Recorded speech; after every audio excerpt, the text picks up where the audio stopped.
Когда вскрылась нелицеприятная правда, свекровь Лиды даже раскаиваться не начала. Ольга достигла уже довольно почтенного возраста, а так и не сумела уяснить самые простые житейские истины. Лида поняла, что этого человека абсолютно ничем не проймешь, и приняла единственно верное решение. Для тех, кто не знает, что такое съемная квартира, будет совершенно непонятно, какое это счастье иметь свое собственное жилье. Довольная Лида порхала по новой квартире, пребывая в нирване. «Андрюша, как ты считаешь, в детской обои должны быть с рисунками или просто светлого тона?» – спрашивала она мужа. «Мне кажется, очень кстати будут персонажи детских сказок», – ответил супруг. «Веселей как-то». Лида была целиком и полностью согласна. Нет, собственное жилье – это очень здорово. Сами себе хозяева. Можно воплощать в жизнь любые идеи, а не довольствоваться тем, что имеется. Супруги ровно 5 лет дрейфовали от берега к берегу, чтобы, наконец, найти долгожданную пристань.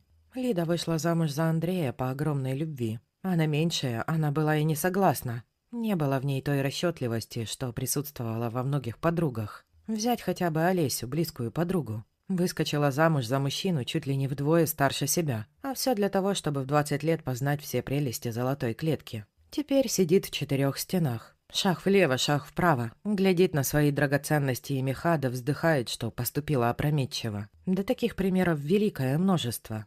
Андрей же приснился Лиде во сне за неделю до знакомства. Такое вполне сошло бы для какого-нибудь киношного сценария. Но факт остается фактом. Лиде снилось, что она идет по городу, в котором абсолютно нет людей. Она прошла уже несколько улиц, пусто. Вроде бы самый обычный город, но совершенно пустой. Вдруг Лида заметила, что на лавочке в парке сидит какой-то мужчина. Она бросилась к нему и, что есть мочи, закричала. Мужчина повернул голову в ее сторону, улыбнулся и сказал: «Все будет хорошо». Что действительно приснился во сне? Не верил Андрюша, когда Лида однажды призналась ему в своем сне. «Да, тот мужчина был вылитый ты», — кивала головой Лида. «Это словно мистика какая-то». «Значит, сама судьба свела нас вместе», — рассмеялся Андрей. «Такой шанс дается лишь раз в жизни». Молодые люди познакомились совершенно случайно. Лида ехала в трамвае на работу. Утро было каким-то хмурым, пасмурным. От сонливости не помогал даже крепкий кофе, которого девушка выпила целых 2 чашки. Она рассеянно зашла в трамвай. Также рассеянно тряслась в вагоне, глядя в окно. Вот и ее остановка. Лида вышла, направилась к офисному центру, в здании которого она работала. «Прошу прощения, это не ваше?» – раздался сзади приятный мужской голос. Лида резко обернулась. «Вот, мне кажется, эта сумочка принадлежит вам», – широко улыбнулся парень. «Просто я видел, что она вначале стояла у вас на коленях. Затем вы ее поставили рядышком с собой. До Лиды только сейчас дошло, что в ее руках нет сумочки. Вот раззява. Вы мой спаситель». Тут же проснулась Лида. «Если бы не ваша честность, не знаю, что бы приключилось с сумкой. А там вся моя жизнь. Телефон, ключи, кошелек, карты». Они не спеша шли по тротуару. Парень скромно ответил: «Ну что вы, не я, так другой бы вам обязательно передал вашу вещь». Но Лида уже этого не слышала. Она внезапно поняла, что парень, вернувший ей сумку, точь-в-точь походил на героя ее снов. Лида спросила: «Как же мне вас отблагодарить?» «Выпить со мной чашечку кофе в обед», — улыбнулся парень. «Это будет для меня самой лучшей наградой». С того романтического момента прошло уже 5 лет. За это время молодые люди успели понять, что созданы именно друг для друга. Ведь они прошли через горнило безденежья, через обшарпанные стены съемного жилья. Их не сломил быт, а наоборот дал понять, что они созданы друг для друга. Когда Лида поняла, что ждет ребенка, Андрей был просто на 7-м небе от счастья. Все препоны и трудности позади. Можно строить свой уютный мирок, ведь скоро их будет больше. УЗИ показала, что будет девочка. Узнав про это, Андрей заявил авторитетно, что они должны назвать ее непременно красивым, звучным русским именем. Обязательно русским. Мужики общаются на работе. У многих дочки. Так их послушаешь, сплошь и рядом имена какие-то заморские. Виолетта, Снежанна, Стелла, Андромеда даже есть. Словно голливудских актрис перечисляют. Нет, я так не хочу. Нужно что-то наше, родное, трогательное. Настенька, Аленушка, Любава. Задумчиво произнес Андрей. Лида знала страсть мужа к славянским корням, поэтому перечить не стала. Хотя, что плохого, если их дочь будут звать Виолеттой или Снежанной? Андрюха же листал интернет и бубнил себе под нос. Лада Лучезара, Мирослава Млада, Любомира. «Ольга», — откликнулась Лида. «Ну уж нет, хватит нам одной Ольги, моей мамы», — ухмыльнулся Андрей. «Вообще о ней лучше и не вспоминать, а то, не дай бог, появится, потом не сотрешь». Неизвестно, были ли эти слова пророческими или просто совпадения, но следующим вечером телефон Андрея зазвонил. Тот глянул на экран и жалко улыбнулся. «Ну вот тебе и Ольга», — принесла ее нелегкая. Затем Андрей откашлялся и произнес в трубку: «Алло, привет, мама». Лида поняла по лицу, что Ольга говорит какие-то не очень приятные вещи, поэтому была готова к любому повороту событий. Любому, но точно не к такому. Андрей отложил трубку и вздохнул. «Мама просится пожить у нас». Лида побледнела. Да, самая худшая новость за несколько месяцев. И зачем она произнесла это роковое имя вслух, словно призвала свекровь? Вы спросите, отчего так супруги не взлюбили Ольгу Петровну, мать Андрея? О, на это была масса причин. Начнем с того, что Лида увидела свою будущую свекровь лишь на свадьбе. До этого момента Ольга жила где-то на море, у очередного сердечного друга. После расставания с отцом Андрея женщина вновь обрела вторую молодость и стала активно строить свою личную жизнь. Андрей рассказывал о ней с неохотой, и при личной встрече Лида поняла, почему он это делал. Во-первых, Ольга явилась без подарка. Нет, мне совсем не нужен был от нее презент. Но, согласитесь, довольно странно явиться на свадьбу собственного сына с пустыми руками. Далее Ольга Петровна подвергла самой жесткой критике не только Лиду, ее родителей, но и всю свадебную церемонию в целом. Сказать, что свадьба была испорчена, ничего не сказать. С тех самых пор Лида старалась не пересекаться с Ольгой. Андрей тоже не стремился повидать маму. Тем более она находилась в вечном поиске спутника жизни и возвела эту идею в абсолют. Никто не знает, что мужчин не устраивало в Ольге, но бросали они ее с завидным постоянством. Заметьте, не она их, а наоборот. Итак, Андрей отложил телефон, глубоко вздохнул. У мамы опять проблемы с жильем и мужчинами. Но это не новость, а скорее тенденция. «И что ты хочешь сказать?» — напряглась Лида. «Что Ольга Петровна приедет к нам? Надолго?» «Кто его знает?» — вздохнул Андрей. «Она сама точно не знает. Говорит, что у нее был жених какой-то коммерсант, но в самый неожиданный момент он ее бросил. «Я даже знаю, почему», — ответила Лида. «У Ольги Петровны, мягко скажем, очень непростой характер». «Да чего там говорить-то?» — покачал головой Андрей. «Нужно принять как данность. Это словно гроза, которую нельзя отменить, а можно просто переждать, вот и все». На следующий день в субботу Ольга Петровна появилась на пороге, причем весьма рано, в 7 часов утра. Увидев в дверях заспанного сына, женщина пропела довольно фальшиво. «Утро начинается, солнце улыбается. Сынок, ты чего еще спишь? А я уже и дыхательную гимнастику сделала. А Лидка твоя тоже дрыхнет, как барсук». «Она Лида», — поправил мать Андрей. «Мама, запомни, если ты планируешь какое-то время жить в этом доме, относись к моей жене уважительно, хорошо?» Ольга начала ворчать что-то на тему «яйца курицу не учат», но согласилась. В конце концов, она в гости приехала. Лида нехотя поднялась. Сухо поздоровалась со свекровью. Отправилась готовить завтрак. Здесь ее ждал первый сюрприз. «Что, яичница? Я понимаю, что это классика. Но вы должны учитывать, дети мои, что я на диете. Нет ли у вас свежих овощей для смузи?» Широко улыбаясь, проговорила Ольга. «Все свежие овощи в магазине», — ответила Лида. «Мы с Андреем люди без затей, и яичницу поедим».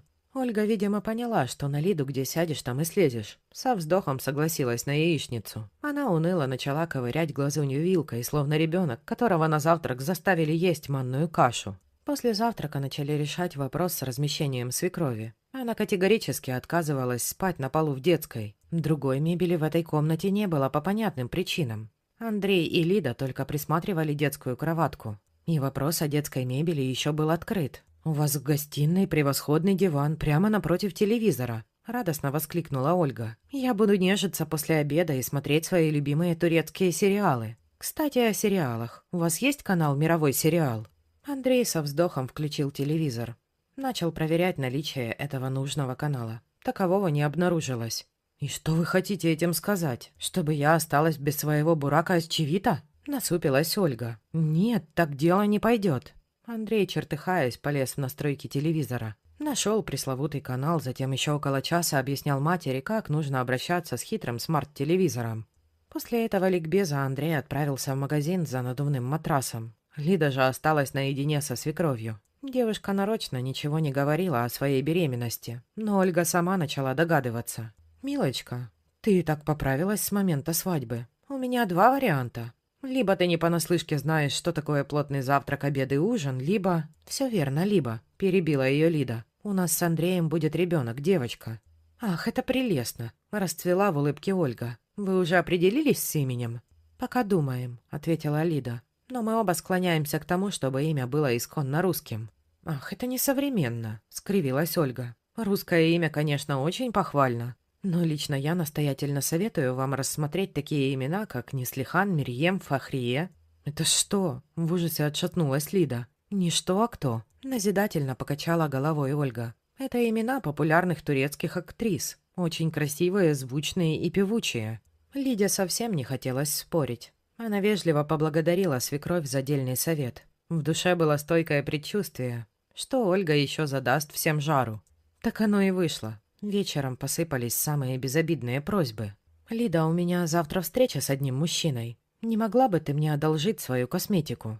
Делать нечего. Лида приволокла все свое женское богатство. «Выбирайте». Ольга начала выбирать нужные тени и помаду. И тут краем глаза обратила внимание на ряд сумочек, что стояли ровным строем в шкафу.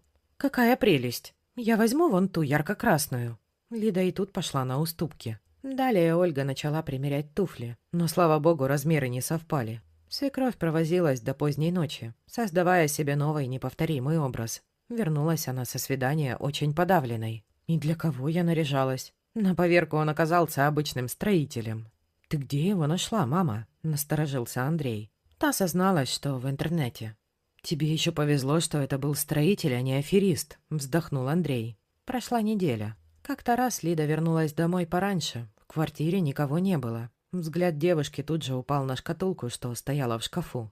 Это была особенная шкатулка. В ней лежали общие деньги супругов на черный день. Сумма небольшая, так как остальное лежало на банковской карте. Лида бросилась пересчитывать деньги, и ее словно окатили холодной водой. В шкатулке не хватало 15 тысяч. Было очевидно, чьих рук это дело. Ведь Андрей бы сказал, если бы ему понадобилось взять из копилки некую сумму. А вот и он легок на помине. Лида вышла в коридор со шкатулкой наперевес. «Я больше не пущу твою мать к нам домой», — заявила Лида своему мужу. Андрей сразу все понял. Да уж, тащить у своих — это последнее дело. Когда Ольга вернулась в новом платье и туфлях, никто даже не усомнился, кто этот таинственный похититель денег.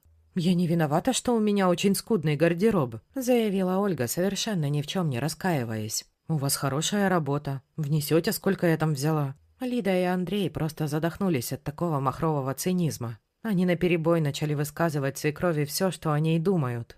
Та начала извиняться. Да разве кому-то нужны ее извинения? Ровно через час Ольга брела уже к остановке. Грустная, но в новом платье. Вынесла она какой-то урок из этой ситуации? Вряд ли. Для нее взять без спроса в порядке вещей. А если уж до 55 лет человек не сформировал себе внутренний ценз, то уже точно никогда этого не сделает. All right, everyone's presentations are done. Nick, the manager, said as he tried to move the discussion forward. Excuse me, I haven't. I recently found out something. Nick interrupted me and began to speak. There's apparently someone in this department who didn't graduate high school and is just a part-timer. Meetings should be for employees only. Absolutely right. His lackey, Mike, of course, agreed with Nick. I'm leaving. After leaving the meeting room, I started to shut down my computer. I noticed that an email had arrived, not in my personal inbox, but in the company's shared email. Thinking, there's no point in speaking up, no one will listen, I went home quietly. The next day, I heard a commotion from Nick's desk. He was staring at his computer screen, his face pale. Nick? Is something wrong? Mike looked at the screen with him. And he turned even paler than Nick. Why is he so angry? Knowing the reason for Mike's distress, I thought to myself, serves them right. My name is Adam. My mother passed away when I was in the 9th grade, and I was raised by my father. Well, you could hardly call it being raised. After my mother passed, my father changed. He drowned his sorrows in alcohol, and though he still went to work, he squandered our living expenses on horse racing. Because of that, I had to start working part-time as soon as I entered high school. Every month, I went to the convenience store with bills in hand that couldn't be auto-deducted from my father's account. Even though I endured it because I didn't want to be alone, I reached my limit in my second year of high school and dropped out. I found a live-in job at a distant inn. Thank you for everything. The day I left home, my father, still staring at the TV, spoke. Take care. That was our last conversation. Back then, 18 wasn't the age of majority, so I needed my father's permission to work, and I couldn't hide my place of employment. Yet, my father never visited me even once. I kept working just to survive, and before I knew it, I was 42. Years of hard work paid off, and I was transferred to the headquarters. I was thrilled to be recognized by the company, as I thought I'd be working in the field until retirement due to my lack of formal education. Listen up. Our work can change the future of our employees. Don't drag us down. On my first day after the transfer, Nick, dressed in an expensive suit, spoke sternly. There was a reason for this. Our inn was located in a prominent tourist destination, known so well that everyone in the state could sing its commercial jingle. At its peak, we had 5 locations within the state. But that was long ago. Due to financial difficulties and aging facilities, only the place where I had worked for many years and the original establishment remained. I was prepared to lose my job anytime, but now there was a glimmer of hope. With the rise of social media, the tourist area where the inn was located started gaining attention again. Depending on how hard the sales department, where I was transferred, worked, we could either thrive or be forced to give up this prime location to the new hotel chains continuously popping up. For Nick, who had switched careers from another industry to strengthen our sales, this was a battle he couldn't afford to lose. I understood why he had to be strict. I will do my best. Nick sneered at my enthusiastic declaration. Did you not hear what I said? I'm sorry. I thought I was listening carefully.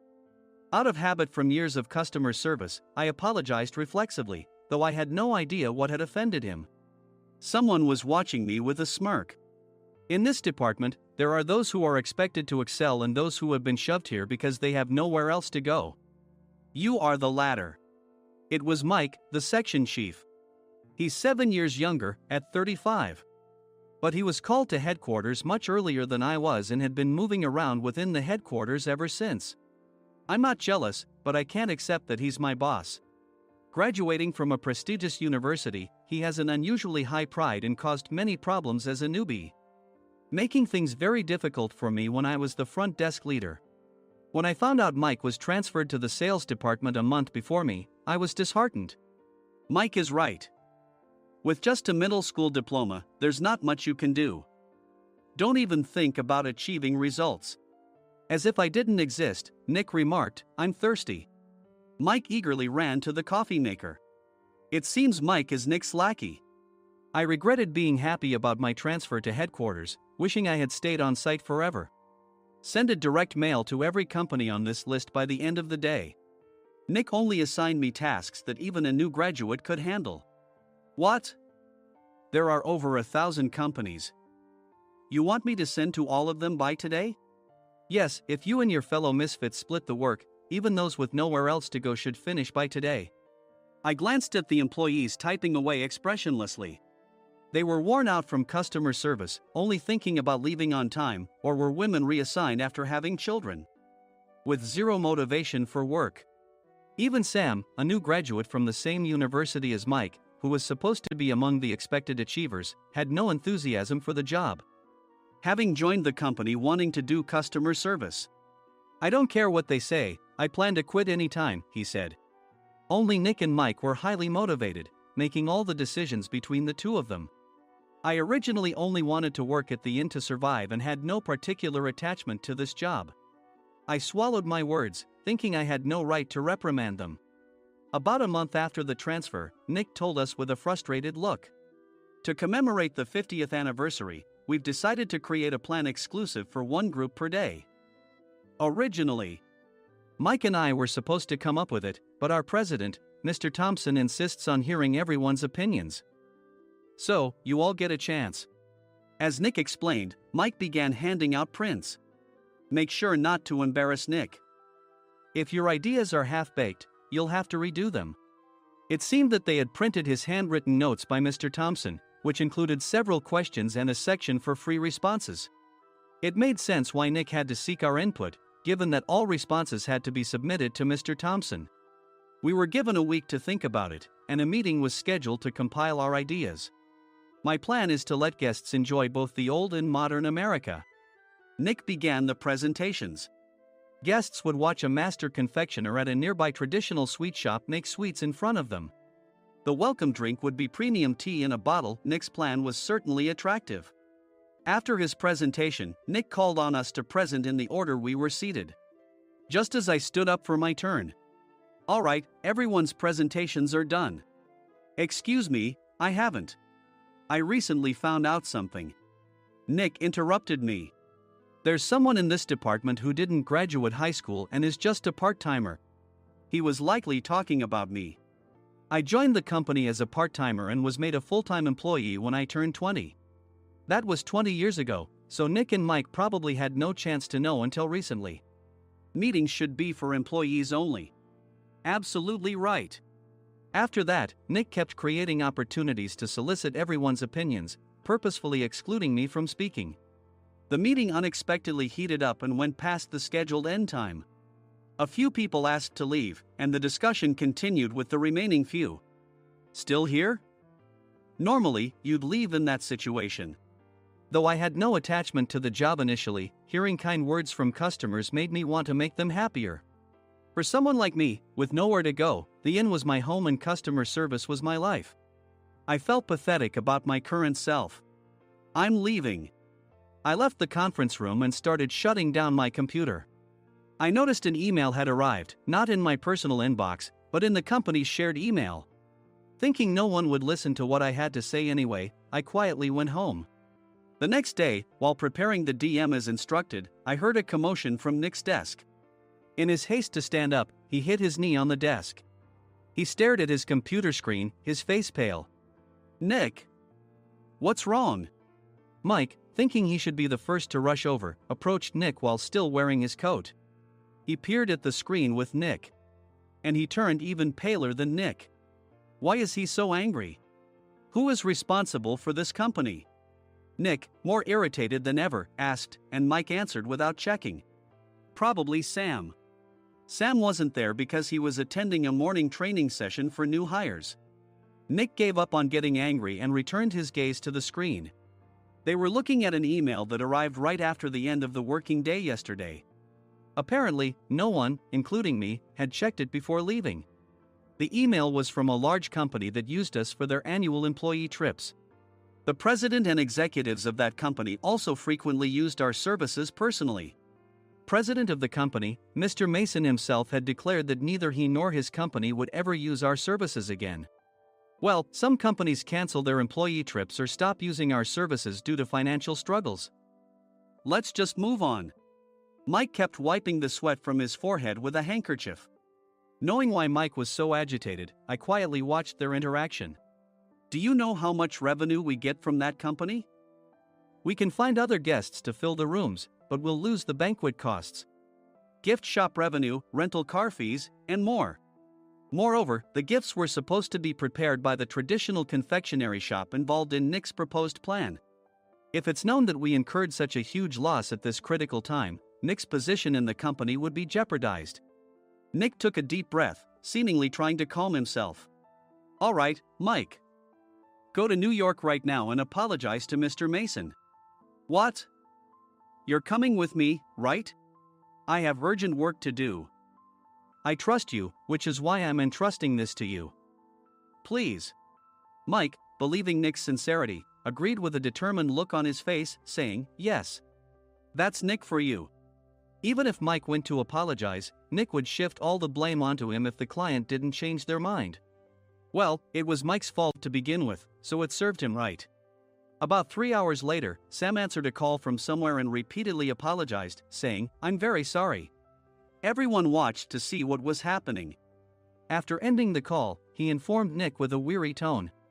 When Mike arrived at the client's company, he only made things worse, further infuriating Mr. Mason. He was demanding, get his boss here immediately. It was no wonder Sam was exhausted, dealing with such a call right after returning from training. What is that idiot doing? All right, Adam, you're coming with me. If sacrificing Mike didn't work, then I must be next.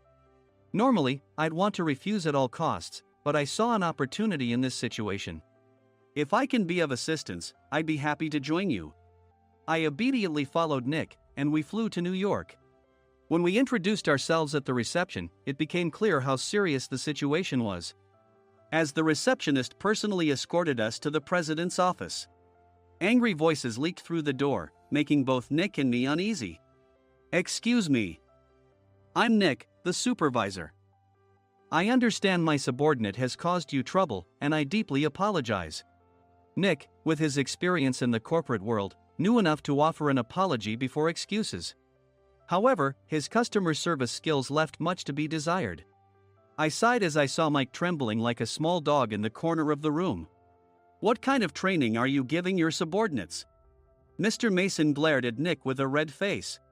The intensity of his gaze made even Nick take a step back. Regrettably, I joined this company only 2 years ago and was unaware of Mike's issues. I should have identified his shortcomings sooner. Indeed, I should have realized sooner. No sensible person would come to apologize and then give a lengthy presentation on the drawbacks of not using their in. Nick froze, his mouth slightly open. Suspecting the worst, I picked up the documents that had fallen to the floor. It seemed Mike hastily prepared these documents on the plane, listing the disadvantages. Disadvantage 1: if you change the venue for the company trip, employees might suspect it's for cost-cutting reasons, leading to a negative impression. Reading it aloud half-jokingly, Nick snatched the papers from my hand and checked the contents with a furious expression. Among the stack of documents was a receipt from a nearby convenience store's copy machine. I felt a pang of dread, hoping he hadn't shown the receipt as well. What do you think he said when I asked what kind of nerve he had to do this? I'm very sorry." Faced with the dire situation, Nick must have thought there was nothing left to do but apologize. In a voice smaller than I'd ever heard from him, he uttered words of apology. He said, "I'm a Harvard graduate. I don't believe I said anything wrong." "Mike, what have you done?" Forgetting his plan to pin the blame on Mike, Nick yelled loudly, even in front of Mr. Mason. "I didn't do anything wrong." "You're still saying that? Look at him." Mike pointed at me with a shaking hand. "I was assigned to headquarters in my 20s and now I'm a section chief. This guy only made it to headquarters at 42. Everything I've done proves I was right. So why are we losing the contract?" Having said his piece, Mike collapsed to the floor. "Of course. You were sent there because you had nowhere else to go." Mike never expected to hear such words from someone he looked down upon. He lunged at me, and Nick hurriedly stepped in to stop him. "Mr. Thompson told me Mike is a quick thinker, and to take good care of him." There's no way he was pushed aside. "Don't make things worse here. He didn't say quick thinker, he said only quick-witted, didn't he?" I don't remember that part." I recalled the many troubles Mike caused when he was a newbie. When Mike was on the front line, his pride was so high that he never apologized to customers. Customer service, especially in our job, doesn't work alone. It brings both good and bad situations. If the front staff or housekeepers made mistakes, or the cleaning company didn't properly clean a room, one had to apologize to the customers regardless of personal fault. Mike, in such situations, would never apologize, insisting he wasn't at fault. This often angered customers, and as the front desk leader, I frequently had to apologize on his behalf. He caused complaints and disrupted operations, which is why he was quickly moved to headquarters. In departments where he didn't interact directly with customers, his quick thinking was beneficial and things went well. But it seemed his flaws were starting to show. Corporate reservations are supposed to be entered into the system by the sales representative. But a quick check yesterday revealed that more than 10 items were missing from the client's reservation. The handover document clearly stated what needed to be prepared. Why didn't you enter it into the system? Why do we have to give them special treatment? Filling rooms near the banquet hall, setting up all the food in advance. Specifying the brand of wine, they're too demanding. No wonder he always angered customers, I thought, feeling a headache coming on. Grouping them in rooms near the banquet hall is for our benefit too. It makes it easier for the staff to set up beds and serve breakfast since everyone's schedule is synchronized. As for the other requests, Mr. Mason suggested them to lighten our load. I didn't know that. Nick finally seemed to realize that Mike was the one who had angered the client. What did you say to them? I just told them we wouldn't give them special treatment anymore. We shouldn't waste effort on things that don't bring in money. I was utterly exasperated at his lack of understanding of customer service. Of course, we shouldn't comply with unreasonable demands. But carrying over successful practices from past stays makes customers feel remembered and enhances their experience. Good memories encourage repeat visits. That's part of our job. I looked down at Mike, who was sitting on the floor. In our job, nothing is a waste. Mr. Thompson likely moved you to the sales department, hoping you'd finally understand this. How do you think he feels now that you've failed to meet his expectations? Mike, tears in his eyes, fled the president's office.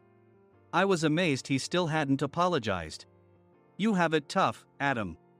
It's okay, we're all employees of the same company. I deeply apologize for this disrespectful incident. Especially after all the care you've shown us. If it weren't for you, Adam, I really would have stopped staying here. When I heard you were moving to the sales department, I was willing to reconsider if you handled it. Seeing us talk so amicably, Nick's face contorted. Do you two know each other? Adam's service is excellent. I always requested him specifically. Normally, we don't accept specific staff requests, but we made an exception for Mr. Mason, adjusting my shifts accordingly. He had personally stayed at our hotel just before my transfer, and during casual conversation, I mentioned, I'm moving to the sales department soon. If I hadn't told him then, things could have been much worse. Please continue to take care of us. I look forward to it. On the return flight, Nick awkwardly offered me a can of beer. It's still working hours. Of course, I had no intention of forgiving him for a single beer. Nick might try to pin everything on Mike and avoid any consequences. While pondering this, a startling fact came to light. Nick, the tea bottles for the plan have arrived. I handed Nick a bottle labeled with our inn's name. They look good. What are you talking about? These are plastic bottles. I had assumed we would use the trendy, high-end bottling tea. But what arrived were ordinary plastic bottles of tea with customized labels. The only unique aspect was the label, which had the inn's name, making it look customized. Upon further investigation, I discovered that a substantial amount of money was set to be paid to the tea company. It was priced like bottling tea. Does this plastic bottle really cost $100 each? The tea inside is specially blended for us. The extra cost is for that. Wouldn't it be better to use another tea company? Or is there a specific reason we must use this one? As Nick continued to make excuses, I showed him a printed email. I informed the tea company's president, Mr. Mitchell, that we discovered irregular payments and he confessed. He said you two were high school classmates and planned to split the extra money. That idiot. Why did he confess? That's not important. You should worry about yourself, this could turn into a police matter. Opening the bottle cap, I suggested. How about calming down with this tea? It supposedly has a relaxing effect. Nick drank the tea frantically. In the following days, decisions were made about their fates. Mike was reassigned to the General Affairs Department, with no chance of transfer or promotion, as per Mr. Thompson's orders. As for Nick, since the payment to the tea company hadn't yet been made, he narrowly avoided legal trouble. Instead, he was encouraged to leave the company, and to avoid further complications, Nick submitted his resignation. Rumor has it that connections between HR departments have made it difficult for him to find new employment. Even though it was good to have those two gone, something unexpected happened in the sales department. Everyone became motivated and united in refining the 50th anniversary plan. In the end, my plan was adopted. We collaborated with the Tourist Information Center to provide personalized guides. The plan, tailored to the number of guests, was truly special for the 50th anniversary. Hey, is Adam's family coming to stay? I immediately booked that special plan for my family. Sam noticed it on the reservation list and quickly picked up on it. Yes, I'm inviting my father. That's great. I might invite my parents too. I lacked the courage to face my father just as Adam. But here, with the confidence Mr. Mason praised, I felt ready. The 50th anniversary plan was a perfect opportunity to reconnect with my father. I hoped to bring back the days when we could laugh together as we once did.